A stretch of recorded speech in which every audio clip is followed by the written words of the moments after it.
हमने पिछले वीडियो में देखा multi level queue scheduling algorithm, जिसमें हमने देखा कि हमारा रेडी क्यू है वो डिफरेंट डिफरेंट क्यूज में सेपरेटेड है। तो जो अपर लेवल का जो क्यू होगा उसका हाई प्रायोरिटी होगा और जो लोअर लेवल का क्यू होगा उसका लो प्रायोरिटी होगा। तो इसमें मेनली एक इम्पॉर्टेंट पॉइंट होता है कि जो हायर लेवल वाले क्यू होते हैं या फिर जो लोअर लेवल वाले क्यू होते हैं, इन सारे क्यूज में जो प्रोसेस होता है वो फिक्स हो जाता है, यानी कि जो भी प्रोसेस किसी भी क्यू में असाइन हो रहा है तो वो उस क्यू के लिए फिक्स हो जाएगा, यानी कि जो हमारा प्रोसेस है वो एक क्यू से दूसरे क्यू में मूव नहीं कर सकता है।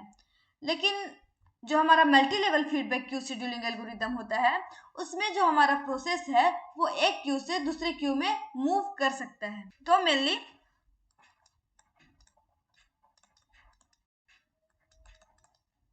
it allow a process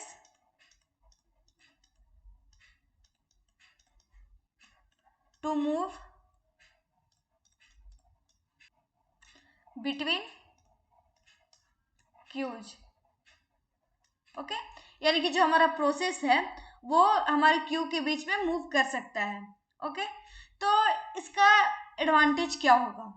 ये ऐसा करने का कोई ना कोई तो रीजन है ही ना। देखो, हमारा P1 है, P2 है एंड देन P3 है। तो P1 का CPU burst time suppose that 40 milli second है, P2 का 30 मिली सेकेंड है एंड देन P3 का 1 मिली सेकेंड है। ओके, तो देखो P1 जो है उसका बर्स्ट टाइम 40 मिली सेकेंड है। इससे क्या होगा कि ये CPU को ज़्यादा देर तक रखेगा। ठीक है, तो CPU को ज़्यादा टाइम तक ये होल्ड करके रखेगा, ये एग्जीक्यूशन परफॉर्म करेगा CPU में। लेकिन P3 को वेट करना पड़ रहा है क्योंकि उसका लोअर प्रायोरिटी है और P1 का हायर प्रायोरिटी है।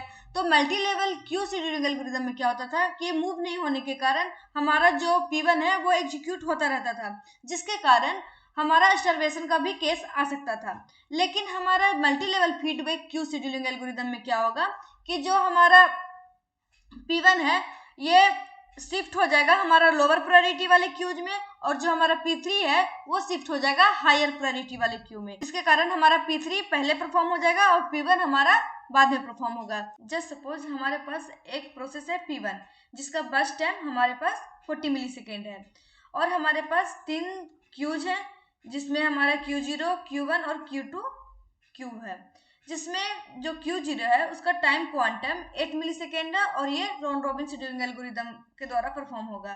एंड देन Q1 ये हमारा 60 मिली सेकेंड टाइम क्वांटम है और इसका भी राउंड रॉबिन है। एंड देन Q2 है जिसमें FCFS शेड्यूलिंग एल्गोरिथम है। ओके, तो इसमें क्या होगा कि जैसे ही ये हमारा 40 मिली सेकेंड है, ठीक है, तो ये 40 मिली टाइम क्वांटम तो इसका 8 मिली सेकेंड है, तो ये 8 मिली सेकेंड यहाँ पर रन होगा। ठीक है, और ये 8 मिली सेकेंड रन होने के बाद इसमें क्या होगा, ये 32 मिली सेकेंड बचा, तो 32 मिली सेकेंड यहाँ पर ये शिफ्ट होकर ये हमारा Q1 में आ जाएगा।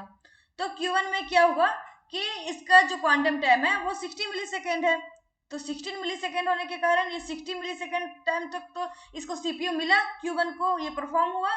देन जो रिमेनिंग हो जाएगा जो वो 60 मिली सेकेंड रिमेनिंग रह जाएगा, तो ये फिर से हमारा Q2 में शिफ्ट होगा और ये FCFS के द्वारा पूरा का पूरा कंप्लीट हो जाएगा।